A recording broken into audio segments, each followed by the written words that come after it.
मित्रो, जीवन व्यवहारामध्ये आपल्याला जगत असताना कुटुंबात असेल, आजूबाजूला असेल, आपण जिथं काम करतो तिथं असेल, समाजात वावरताना असेल, तर आपल्याला काही ना काही लोक विचारत असतात. सहकारी विचारतात, कुटुंबातली माणसं आपली विचारतात, नातेवाईक विचारतात. समाजामध्ये काही माणसं आपल्याला वेगवेगळे प्रश्न विचारत असतात. आणि प्रत्येक वेळी त्यांनी प्रश्न विचारतात म्हणजे त्यांचा काहीतरी वाईट हेतूच असेल. मला कस काय विचारला बाबा, हे पहा, त्याचा काय हेतू आहे. प्रत्येक वेळी प्रत्येक माणसाचा वाईट हेतू असतोच असं नाही. आणि तुम्हाला जर त्याचा हेतू वाईट आहे जरी लक्षात आला असेल तरी तुम्हाला त्रास होईल असं उत्तर द्यायचं नाही. आणि हेतूही चांगला असेल तर त्या काही प्रत्येक प्रश्नाचं उत्तर तुम्हाला माहीत नसेल तर द्यायची गरज नाही. तर हेतू लक्षात ठेवा, मात्र नक्की ठेवा त्या व्यक्तीचा हेतू काय आहे. पण ते हेतू काय आहे हे तुम्हाला अभ्यासांती कळेल, अनुभवांती कळेल, तुमचा विवेक वापरला तर कळेल, डोकं वापरलं तर कळेल. लक्षात आलं? तर हेतू लक्षात घेऊन केलेला संवाद अर्थपूर्ण होतो. पण उत्तरच द्यावं असं काही नाही. कधी कधी तुम्हाला स्पष्ट उत्तर द्यायची गरज नसते. स्पष्ट द्यायची उत्तर, मोघम उत्तर देऊ शकता तुम्ही. मला सकाळी आज एक फोन आला आणि एका साहित्यिकाने मला विचारलं की सर, नांदेडची जागा कोणाची आहे? आता अर्थात तो माणूस बीजेपीचा होता. त्यांना अपेक्षित काय उत्तर होतं मला माहिती नाही. त्यांना अपेक्षित बीजेपीचं असल्यामुळं कोणालाही ज्याच्या पक्षाचा माणूस निवडून यावा असं वाटणं हे साहजिक आहे. मग मी म्हटलं सर, मला तरी काही माहिती नाही आहे कोण येईल काय नाही, आता कसं सांगता येईल मला तरी, असं मी म्हटलं. नाही पण बीजेपीची सीट येते म्हणे. आता मला सांगा, त्यांना माहीतच आहे बीजेपी सीट येणार आहे, तर त्यांनी मला प्रश्न विचारण्यामागचा काय उद्देश होता?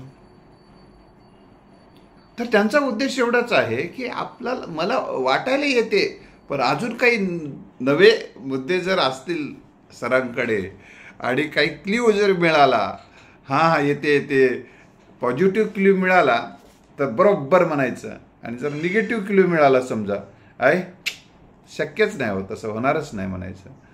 म्हणजे पॉझिटिव्ह जर एखादा क्ल्यू मिळाला तर वाह, मग तो पॉझिटिव्ह क्ल्यू घेऊन आपल्या सहवासातल्या माणसाला मग अजून सांगता येते आनंदानं की बघा, त्यांनी सुद्धा सांगितलंय की त्यांना मी बोललो, चर्चा केलो, त्यांचा जरा या विषयावरचा अभ्यास आहे, या विषयावरचे त्यांचे अनेक व्हिडिओ पण आहेत आणि त्यांचा अभ्यास आहे, ते सुद्धा असं म्हणायला लागले, असं सांगता येते. हा त्यांचा एक उद्देश असू शकतो, याच्यापेक्षा काही उद्देश असू शकत नाही.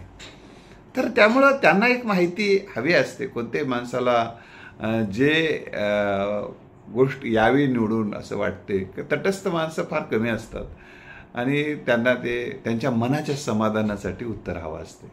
अशा वेळी मनाच्या समाधानासाठी जर उत्तर तुम्ही दिलं तर काय अडचणीत तुम्ही येऊ शकाल हे लक्षात ठेवा. तुम्ही जर म्हणलं हो नक्की 100% असं जर तुम्ही त्यांना सांगून टाकलं, समजा तुम्ही त्या पक्षाचे नाही आहेत, समजा तुम्हाला एखाद्याने प्रश्न विचारला आणि तुम्ही आहात काँग्रेसचे आणि काँग्रेसच्या माणसाला भाजपचे मित्र असतात ना, सगळ्याच पक्षाचे सगळे मित्र असतात आणि सगळे राजकारणी जवळपास आतून त्यांचं बरेच प्रमाणात युती असते. 1-2 ठीक आहे, ज्याचे फारच मनाला दुखवलेले आहेत, फारच अतिशय खालच्या थरावर बोललेलं आहे, वागलेलं आहे, 1-2% सोडून द्या. पण सर्वसाधारणपणे राजकारणी व्यक्तीसुद्धा एकमेकाशी संवादात असतात.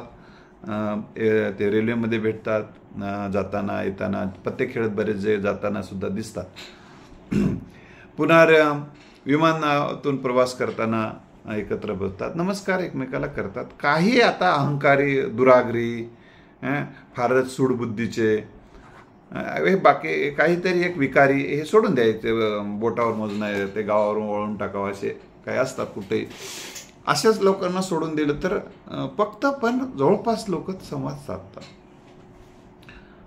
विरोधाच्या ठिकाणी विरोध, पक्षाच्या ठिकाणी पक्ष, त्यांच्या त्यांच्या मताचा ते आग्रह धरतील, याच्या मताचाही आग्रह धरतील. पण जेव्हा ते बाजूला येतात तेव्हा ते एकमेका कॅन्टीनमध्ये जेव्हा त्यांची भेट होते, हॉटेलमध्ये जेव्हा भेट होते, ते नमस्कार करतात ते एकमेकाला. ते काही असे काही सगळेच एकमेकाला पाण्यात पाहत नाहीत, वैर करत नाहीत. उलट ते इतके संवाद करतात की आम्ही आमची जागा कशी येणार आहे आम्हाला माहीत आहे. नाही सांगा जरी म्हटलं तरी ते सांगतात की आम्ही कसं सांगू, आम्ही सांगलं तर तुम्ही ते पॉईंट धराल आणि आम्हाला गोत्यात आणाल, अशा पद्धतीनं आम्ही सांगणार नाही म्हणून हसत हसत पुढे जात असतात.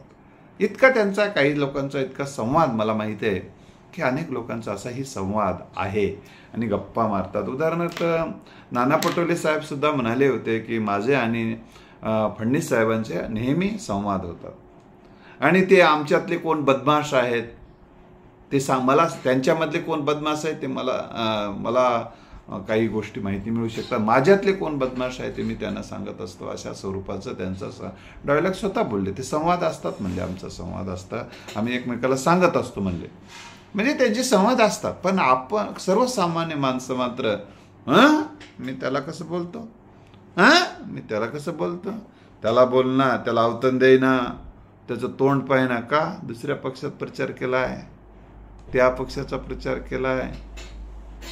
अशा पद्धतीचे हे अज्ञानातून, दुराग्रहातून, द्वेषबुद्धीतून, कोणीतरी सांगितल्यामुळं, हे सगळं सहन न करता आल्यामुळं किंवा मानसिक कॅपॅसिटी कमी असल्याचे हे उदाहरणं असतात. असू दे. तर मला हे लक्षात ठेवा की हे जीवनाचं समग्र आकलन केलात तर तुम्हाला उत्तर देताना तुम्ही पण मोघम उत्तर कुठं जिथं स्पष्ट उत्तर द्यायची गरज नसते तिथं मोघम उत्तर दिलात. आता बरं तुम्ही स्पष्ट सांगितलं की नाही या पक्षाची जागा येणार नाही आणि या पक्षाची येणार आहे, त्यानं काय करतंय माझा पुढचा एखादा व्यक्ती, तुम्ही ज्या पक्षाचे आहात त्या पक्षाच्या माणसाला सांगते काय काय चाललंय, काय नाही, तुमच्या सीटचं काय चाललंय, काय नाही, तुमचा तर माणूस म्हणत होता बाबा आमची काही जागा येणार नाही म्हणून. येणार नाही म्हणला, येणार नाही, स्पष्ट सांगितलं आमची जागा येणार नाही. का काय येणार नाही म्हणून विचारलो, त्याने विचारते तुम्हाला काय येणार नाही म्हणजे पुढचा प्रश्न विचारते. याच्यामुळं तुम्ही सांगत राहता आणि मग ते सगळं ते तिकडे जाऊन सांगते. म्हणजे तुमच्या मनातच नाही ही जागा यावी असा त्यानं निष्कर्ष काढते आणि मग पुढचा यानेही निष्कर्ष काढते, ऐकणाराही निष्कर्ष काढते. आपल्या सीटबद्दल त्याने असं बोलावं, पडते म्हणून सांगावं, पडते म्हणावं, हे चुकीचं आहे, असं बोलू नये. अपशब्द, अपशकुनी बोलू नये. आणि किंवा एखाद्या वेळेस ती जागा पडली तर म्हणतात हे हरामखोर तेव्हाच म्हणला होता पडली म्हणून. याच्यात अरे हे लई अशुभ आहे ते त्याच्या तोंडून बोललं ना ते होते तसलं, त्याचं तोंड बघू नका. अशा पद्धतीचं लोक तुम्हाला बोलू शकतील. म्हणजे याचा अर्थ असा नाही की तुम्ही सत्य विश्लेषण करू नये, सत्य समजून सांगू नये असं नाही. पण जनरल रोजच्या जीवनामधलं तुम्हाला लेख लिहा, तुम्ही स्वतंत्र त्याच्यावर व्हिडिओ बोला. कारण काय होते, तुम्ही जेव्हा तुमच्याबद्दल तुमचं काय उत्तर आहे ती सर्व अंगानं ते उत्तर तुम्ही एखादा व्हिडिओ तयार करून द्या, एखाद्या लेखामध्ये द्या. वाटल्यास ही जागा का पडते किंवा ही जागा का जिंकली जाऊ शकते, माझे काही अंदाज. मग पूर्ण लेख तुमचा विरोधकही वाचला तर त्याच्यासोबत सत्य परिस्थिती असू शकते आणि तुझा समर्थक असला तरी सत्य सिच्युएशन असू शकते. तुमचा हेतू त्याच्यातून स्पष्ट दिसू शकतो. त्यामुळं एक दोन वाक्यामध्ये उत्तर देताना 1-2 वाक्यामध्ये तुम्हाला अंदाज येत नाही. त्यामुळं असं उत्तर देत असताना बरं तुम्हाला ते पूर्ण ऐकून घेणार आहे का, तुमचं नाही ऐकून घेत पुढचा व्यक्ती, त्याला फक्त एका वाक्यात उत्तर पाहिजे असते आणि अनेक प्रश्नांची एका वाक्यात उत्तरं देता येत नसतात. अशा वेळी तुम्ही स्पष्ट उत्तरं देणं कृपा करून टाळा. त्यामुळे तुम्हाला बऱ्याचदा मानसिक पश्चाताप होण्याचा पश्चाताप होण्यापासून तुम्हाला रोखता येईल. आणि तुम्ही आयुष्यात एक लक्षात ठेवा की जी उत्तरं देण्याचा परिणाम काय होणार आहे.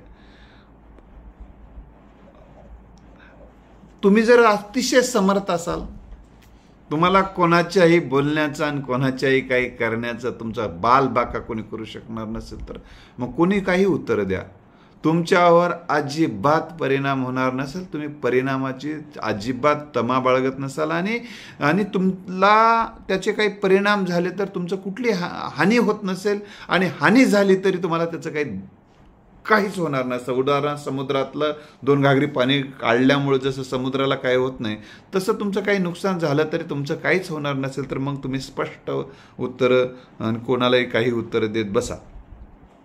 लक्षात आलं?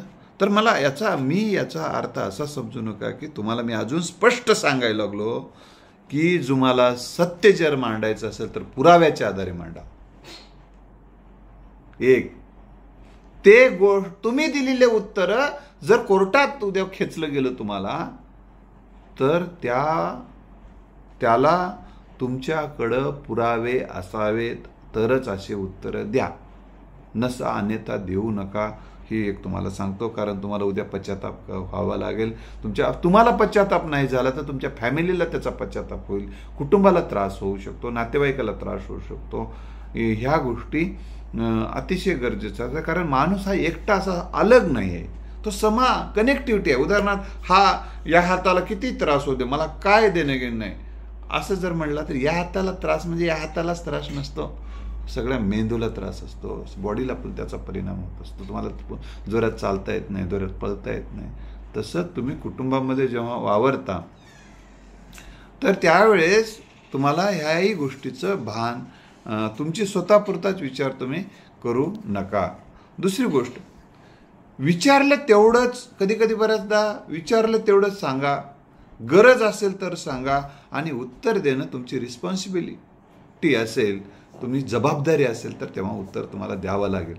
लक्षात आलं? जेव्हा तुमची जबाबदारी नसेल तेव्हा उत्तर दिलं नाही तरी चालेल. आणि विशेषतः कधी काय होतं, त्याने एकच प्रश्नाचं उत्तर विचारते पुढचा व्यक्ती, तर तुम्ही बऱ्याच दुसऱ्या न विचारलेल्या प्रश्नाची उत्तर देत बसता आणि त्याला होते बोर मग, किंवा त्याला गरज नाही, मला त्या प्रश्नाशी काही देणं घेणं नाही असं तो तुम्हाला सांगतो. असं होऊ देऊ नका. हा एक मुद्दा लक्षात ठेवा. त्याने विचारलं तेवढं सांगा. आणि दुसरी गोष्ट, पुढच्या व्यक्तीसोबत जेव्हा बोलताना तुमचे आणि त्यांचे रिलेशन कसे आहेत हे खूप महत्वाचं आहे. 2 पद्धतीचा संवाद असतो, एक अनौपचारिक, एक औपचारिक.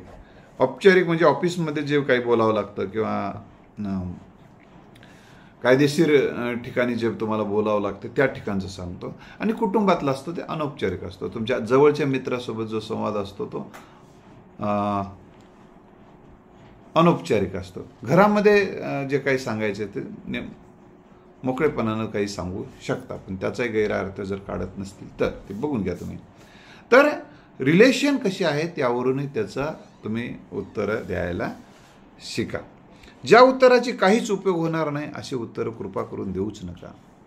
मला माहिती नाही म्हणून सांगा, अजून मला त्याचा अभ्यास नाही म्हणून सांगा, मी अजून त्याचा तेवढा विचार केला नाही या अंगानं म्हणा.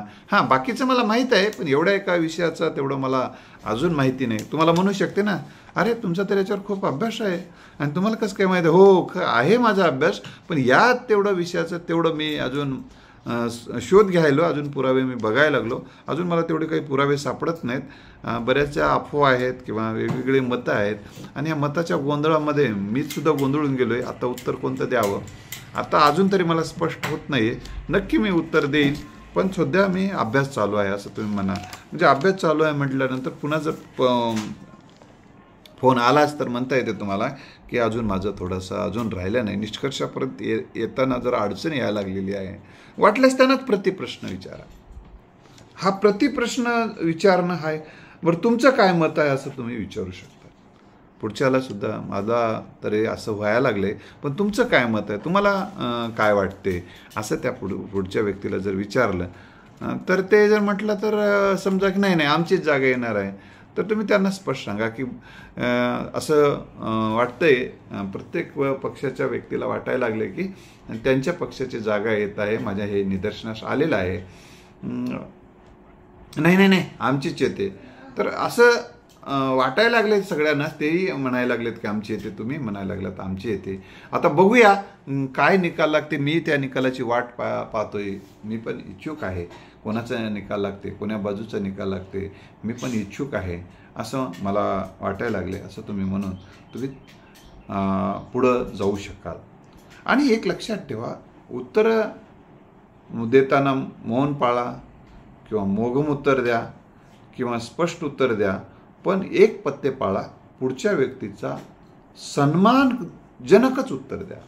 त्याचा अपमान होईल असं काही बोलू नका. कारण काय असतं माहिती आहे काय, तुम्हाला त्याच्या उत्तराशी काही बऱ्याचदा देणं घेणं नसते. त्याचा काय बाप राहिला आणि त्याची काय माय राहिलेली नाही, उभा राहिलेली नसते. आणि त्यानं ज्याचं जे माय बाप उभा राहिलेले ते काही तुम्हाला विचारतही नाही. लक्षात आलं, ते काही तुम्हाला विचारतही नसते की त्याचा मायबाप उभा राहिलेला, ते फारसं विचारायला तुम्हाला येत नाही.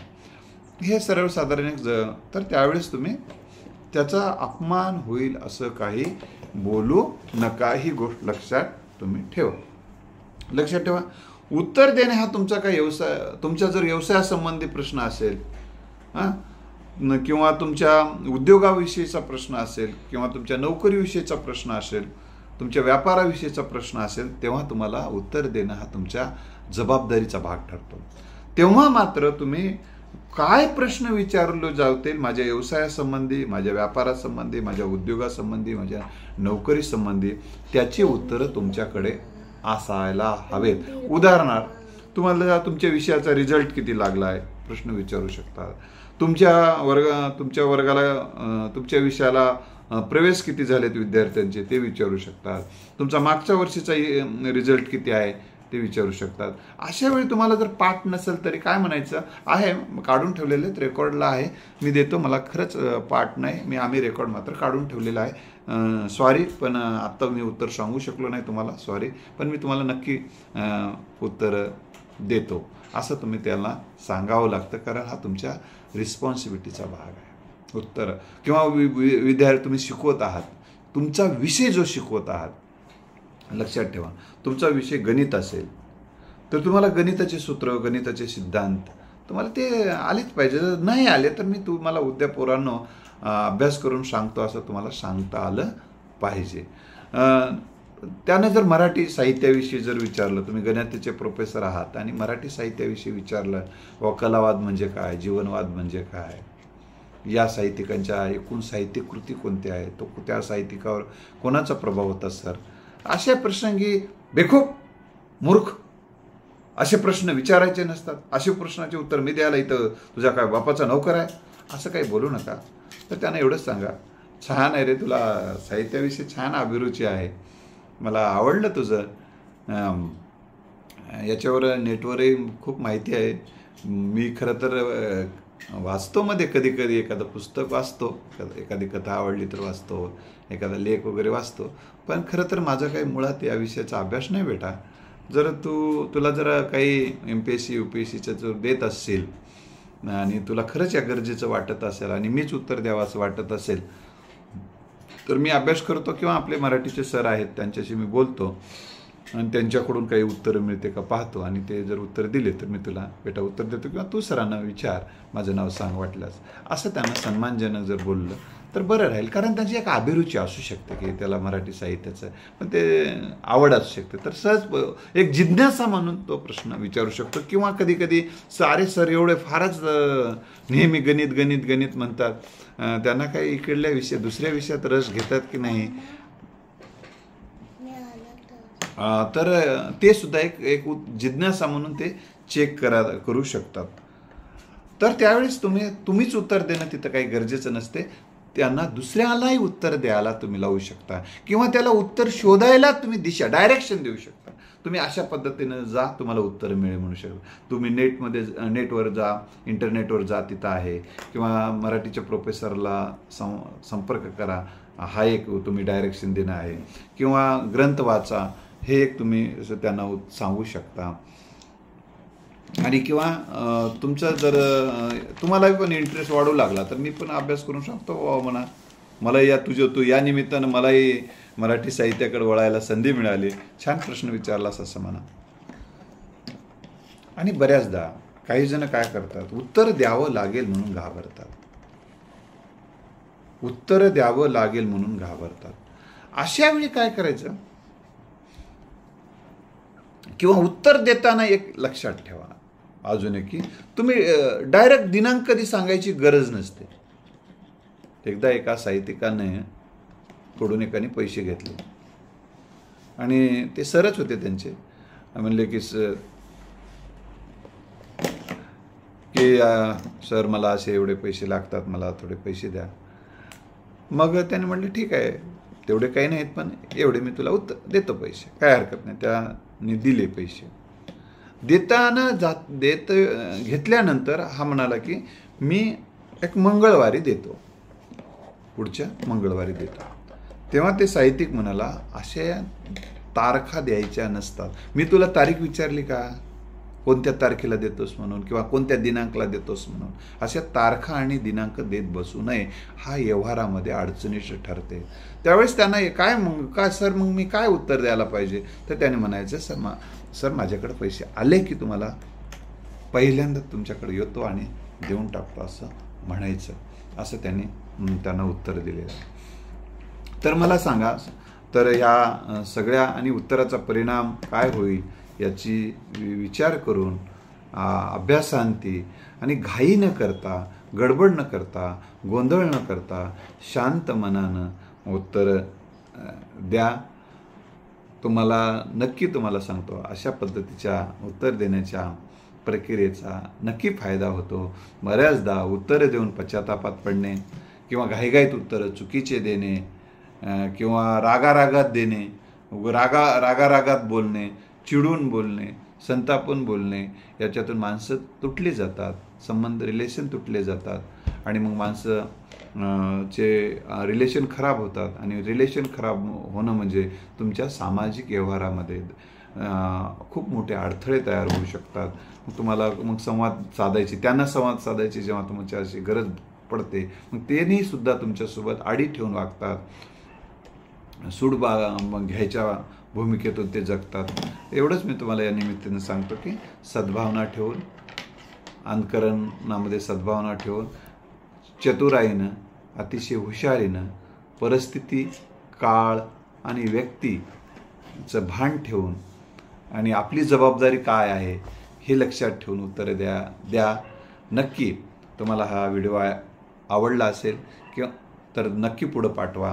पुढच्या भागामध्ये संवादाच्या अनुषंगानं काही प्रश्नांची उत्तरं मी देणार आहे. धन्यवाद.